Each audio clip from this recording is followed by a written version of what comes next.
കൊല്ലം തൃക്കടവൂരിൽ DYFI നേതാവിനെ വീട് കയറി ആക്രമിച്ചെന്ന് പരാതി. ഡിവൈഎഫ്ഐ തൃക്കടവൂർ ഈസ്റ്റ് മേഖലാ കമ്മിറ്റി പ്രസിഡന്റ് അനന്തുവിന്റെ വീടാണ് ആക്രമിച്ചത്.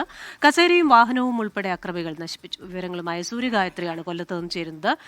സൂര്യ, ഈ ആക്രമണത്തിന് പിന്നിൽ എന്താണ്? അത് ഏതെങ്കിലും തരത്തിലുള്ള രാഷ്ട്രീയ വൈരമാണോ? ആരാണ് ഈ ആക്രമണത്തിന് പിന്നിൽ? അതായത് ഈ കഴിഞ്ഞ ദിവസം ഈ അമ്പലത്തിൽ ഈ ഡിവൈഎഫ്ഐ പ്രവർത്തകനും അതുപോലെ തന്നെ RSS പ്രവർത്തകരും തമ്മിൽ ചില സംഘർഷങ്ങൾ ഉണ്ടായിരുന്നു. അതിന്റെ ഒരു തുടർച്ചയായിട്ടാണ് ഈ വീട് കയറിയുള്ള ആക്രമണം എന്നുള്ള വിവരമാണ് ഇപ്പോൾ ലഭിക്കുന്നത്. കൊല്ലം തൃക്കടവൂരിൽ ഡിവൈഎഫ്ഐ നേതാവിന്റെയാണ് വീട് കയറി ആക്രമിച്ചിട്ടുള്ളത്. ഡിവൈഎഫ്ഐ തൃക്കടവൂർ ഈസ്റ്റ് മേഖലാ കമ്മിറ്റി പ്രസിഡന്റ് അനന്തുവിന്റെ വീടാണ് ആക്രമിച്ചത്. പുലർച്ചെ 3 മണിയോടെയായിരുന്നു ഇത്തരത്തിലൊരു സംഭവം നടക്കുന്നത്. വീടിന് മുന്നിലുണ്ടായിരുന്ന കസേരയും വാഹനവും ഉൾപ്പെടെ അക്രമികൾ നശിപ്പിച്ചു എന്നുള്ളതാണ്.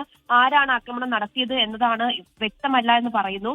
പക്ഷേ ഈ തൃക്കടവൂർ മഹാദേവ ക്ഷേത്രത്തിൽ ഗണഗീതം പാടിയതിനെതിരെ ഡിവൈഎഫ്ഐ നേതാവായ അനന്തു കഴിഞ്ഞ ദിവസം പരാതി നൽകിയിട്ടുണ്ടായിരുന്നു. അത്തരത്തിലുള്ള ചില ആരോപണം അത് ഡിവൈഎഫ്ഐയുടെ ഭാഗത്ത് നിന്നും ഉണ്ടാവുന്നുണ്ട്. അതിന്റെ പശ്ചാത്തലത്തിലാണോ ഇത്തരത്തിലൊരു ആക്രമണം നടത്തിയത് എന്നുള്ള ചില പരാതികളാണ് അവിടെ നിന്ന് ഉയരുന്നത്. എന്തായാലും ഇത് സംബന്ധിച്ച് ഇപ്പോഴും ആരാണ് ആക്രമണം നടത്തിയതെന്ന് സംബന്ധിച്ച് ഒരു വ്യക്തത വന്നിട്ടില്ല. പരാതി നൽകിയിട്ടുണ്ട്. അതിന്റെ അന്വേഷണം നടക്കുകയാണ്.